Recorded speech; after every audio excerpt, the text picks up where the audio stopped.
from parenting. All right, stick with me.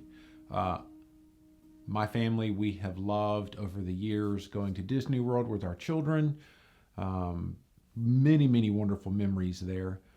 And a few years back, I had the opportunity to participate in the Disney Institute. And it was a leadership development program, and I learned a lot. One thing I learned was the intentionality of Disney with how they care for their cast members or their employees. Anybody that's gone to Disney World, one of the high remarks they get all the time is the exceptional service that every park guest or hotel guest experiences. And they really lead the industry in that level of service and care and intentionality.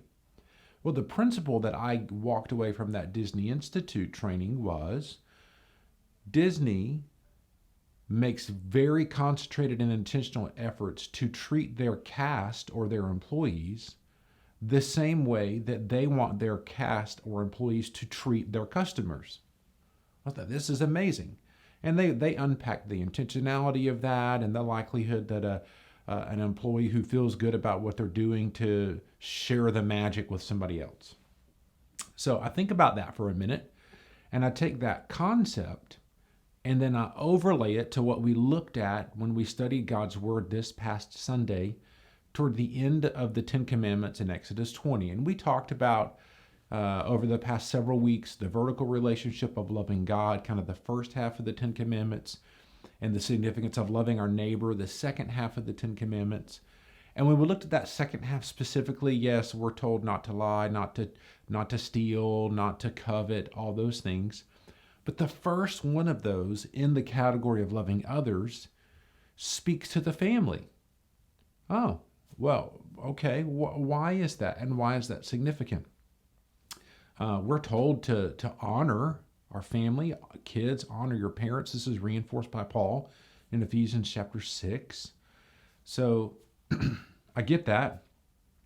We talked about how intentionally or how significant it is, that's the word I'm looking for, how significant it is that in all of the commands that help us focus on others, the family is the first and the kind of bedrock family unit and its impact on culture and society. All those things are there. Now, here's a comment that I made in the sermon that I want to talk about a little bit more specifically, though. We would not hesitate to show the importance of children honoring and obeying their parents. We would expect that. My wife and I, we have two girls. They're wonderful daughters. But the expectation from very, very early on and even today is they're respecting and understanding our authority, honoring the rules that we have in place that are intended for their good, and all those things. I think this is the important connection, though. Every parent would say, I expect my kid to obey me. Here's the Disney correlation, though. Do we treat our kids in a way that's worthy of honor? It doesn't take too many trips through Walmart, Target, any local store to see some parents treating their kids so disrespectfully, so rudely, with such high demands that, goodness, no wonder the kid is rebellious, right? I think this is an important, just one nugget of healthy homes that we need to consider as moms and dads, grandparents and grandparents. Treating our kids with respect, treating our kids with honor, and treating them like a human being rather than just property or some person that just click their heels and follow with whatever we say and expect them to fall in line and obey. When we treat them with honor and respect as a person, we earn respect. Does that make sense? Granted, I think there are certainly times where I just need to tell my kid to do something, and if they ask why, I may need to say, just trust me. But generally speaking, like responding with, well, because I told you so, is not helping them formulate critical thinking and understanding or even respect.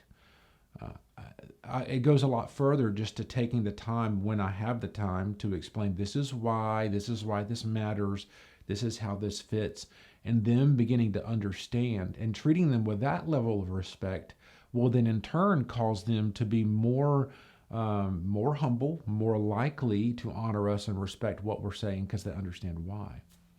So there's a huge rabbit hole there that we can discuss. I'm not intending this to be an exhausted list on parenting. And I know that there are kind of nuance of relationships and baggage and trauma and all these things that could impact any interpersonal relationship or family relationship. I simply want to make this basic point that we can learn from Disney and how they treat their employees with the expectations of how those employees treat their guests.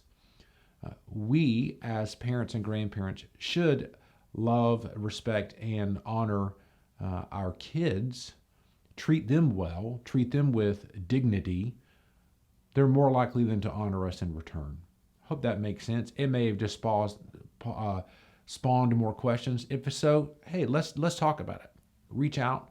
I'd love to have those dialogues with you because as moms and dads, like you are placed in authority over those children.